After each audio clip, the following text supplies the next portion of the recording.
What's up, everybody? Welcome back to another edition of Sit Down Saturday. I am back from the beach. I am rested. I am relaxed. I'm ready to get in the groove. It's been a while since I've had to do this, so I'm kind of energetic and ready to do it. Today, we're going to talk about Defensors. We're going to talk about two, namely, we're going to talk about the X-Transbots. We're going to talk about the MMC. They both released images to give us updates. X-Transbots released one, and then MMC came right back. Like, remember we got one too. Remember. So we're going to talk about it. I'm going to give you my opinions on both of them, and then I'm going to give kind of like some commentary on how I feel about it all in general, as I have to do. I can't help myself, right? But before we do any of that, we do have to do some housekeeping. It has been 2 weeks, so there's a significant amount to go through. Pardon our progress. We just got to go through it. I'll try to keep it as quick as possible. In regard to the Unicron stuff in the morning after, I really think I made the right call in doing that video because I think people finally got what I was trying to say. We talked about it a bit on Nerd Rage, but there's a very interesting conversation there regarding buying something that's more expensive that may be of lesser quality in order to tie something together in a space. It's complicated. There's a lot to talk about regarding it. It's a situation unlike any that I've ever seen in my experience with all of this stuff. And that's all I can really say about it until I have a better formed opinion. And even when I do, it probably won't be here that I'll say it. It'll probably be on Nerd Rage. The Arkham Knight figure from Flames Toys. We got a lot to talk about with this one. For one, I know who it is. I don't know why y'all had to tell me that it was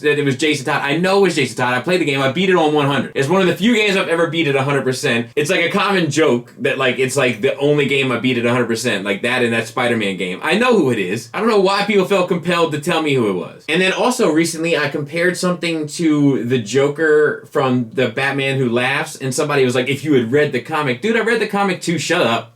You know what I mean? I know who it is. I don't know why people feel the need to like correct me on some especially if I'm not wrong. Also for the Flames Toys stand, look, it's not that I thought it was calculus, it's just that I felt it was more complicated than it needed to be to do the little bit that it does. Had it done a whole lot and been super complicated, perfect. Had it done a little and not been complicated, perfect. But what it does is a little at a more complicated level. You had to take out translucent plastic pieces and replace them with this and plug the other bit in, and you can slide, but now it doesn't look as good because you've removed the whole slot. They killed me for that. I can't believe y'all don't see what I see there. Also, that video, Flame Toys retweeted it, which is crazy. I've met the people from Flame Toys. Like, I told them how much I respect and love their work. I'm very vocal about how much I love their work. This is one where I was like, this isn't the greatest thing I've seen since sliced bread, where a lot of times the figures that they make are, and that was the one they decided to retweet. So on one hand, I respect them because they're like, look, here's somebody that's not in love with it, but gives you a good look at it. So I respect that. On the other hand, they retweeted it, and y'all are hating on me. Get out of here. The Dr. Wu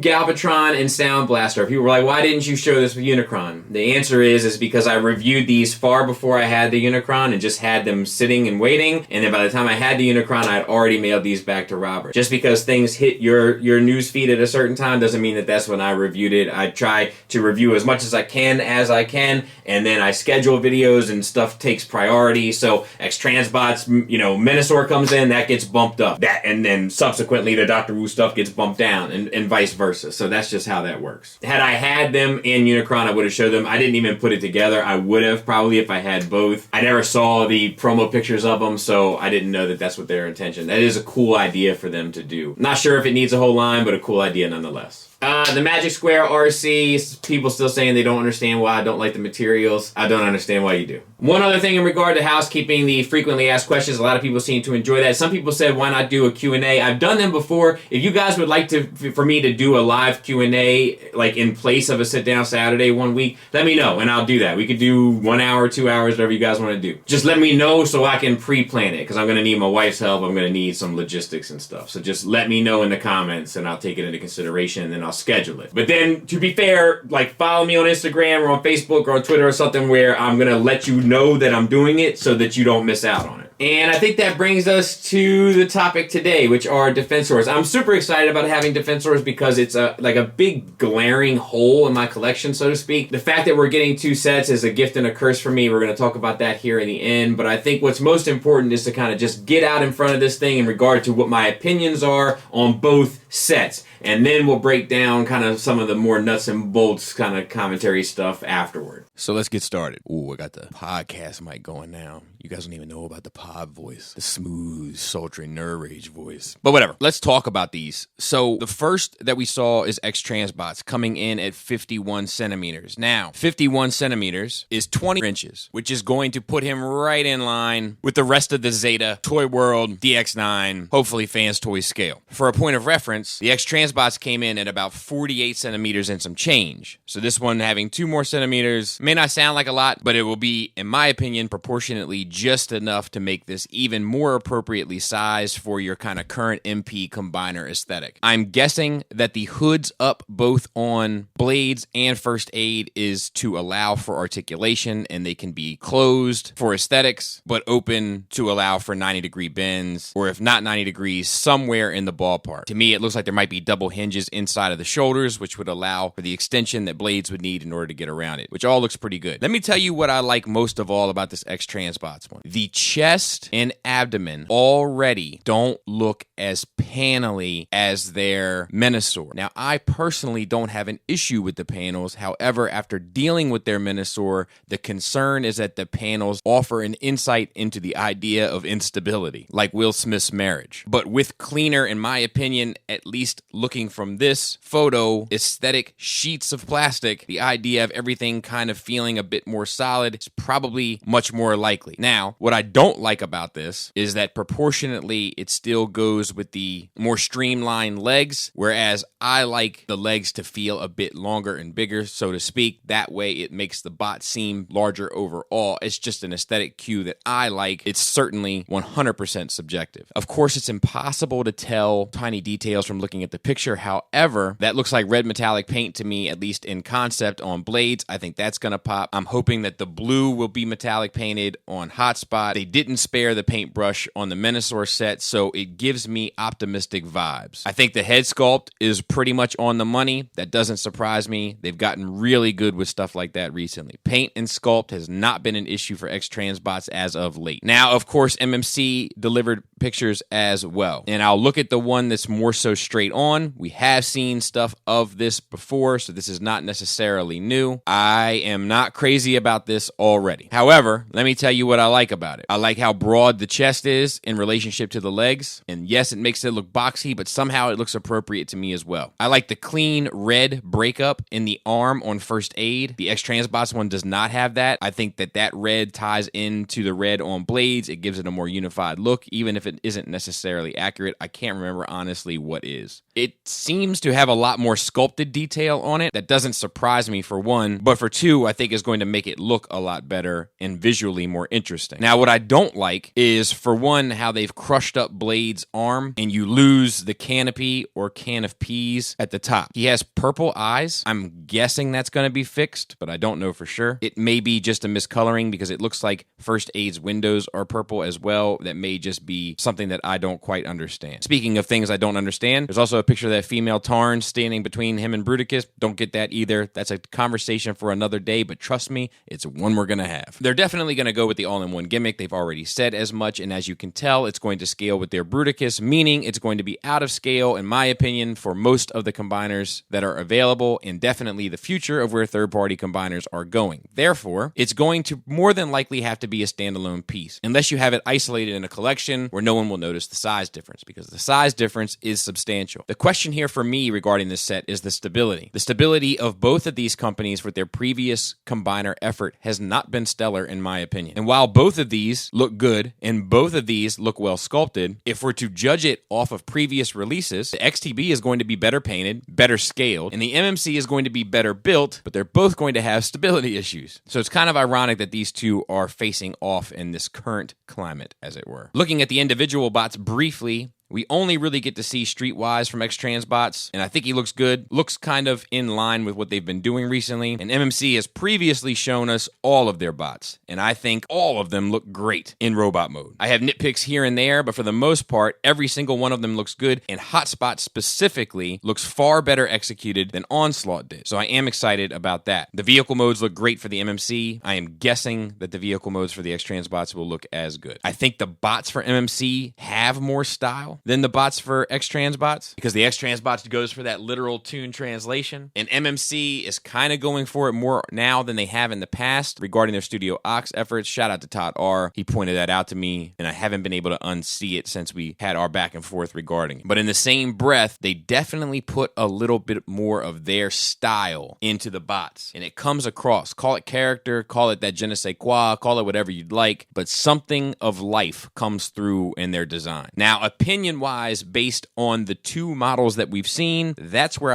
I lie. Now, let's talk about nitty-gritty stuff. So what am I going to do? I am going to buy MMC for bots. Why? Because just like I said, I think they put a lot more character into their bots than a lot of other companies. I think they probably put the most character into their product than any other company. I don't know what it is about them, but everything that they do, it seems to have life to it individually. Plus, it gives me the option to kind of experiment with two different companies, two different products in order to kind of have a more well-rounded opinion of both, shake the shelf up a bit, so it's like kind of the best of both worlds. And then I'm going to use the X-Transbots for combine mode. Why? Their Minosaur was very problematic for you, etc., etc. 100%. But like I said in that Minosaur video, all you need to do is pose it and step away and you'll be fine. That's my collection. That's pretty much what I do with those figures. Not all my figures, but with Masterpiece stuff specifically, that's pretty much what I do with it. That Minosaur was sculpted well, was painted well. This Defensor seems to be sculpted well. I'm guessing it's going to be painted well. So all I need to do is put that bad boy next to Superion and step away. And pray we don't have an earthquake that's not significantly registered on the Richter scale. Looks like MMC is going to lead with First Aid. It looks like X-Transbots is going to lead with Streetwise. I like this. Let me tell you why. They should relatively scale well together. So as I'm getting both, I can kind of display both on a shelf. For one, for two, you're not getting bombarded with the same breakdown figure over and over and over again, only to be followed up with the same Wild Rider figure over and over and over again. It gives you a breath of fresh air. That's my message to these two companies in regards to this competition. You're competing, and yet you're not competing. Don't pretend that you are. People that want this X-Transbots Defensor, that MMC Defensor will never fit in their collection the same way, and vice versa. So don't lose track of yourselves. The fact that you're releasing different characters at the same time, smart. Probably by happenstance, but still smart. You're not beating the fandom down with the same release. I have concerns with both regarding stability. That Bruticus from MMC was problematic, and so was the Minosaur. And every time I do something like that, I always get people to say, well, mine's solid as a rock. Well,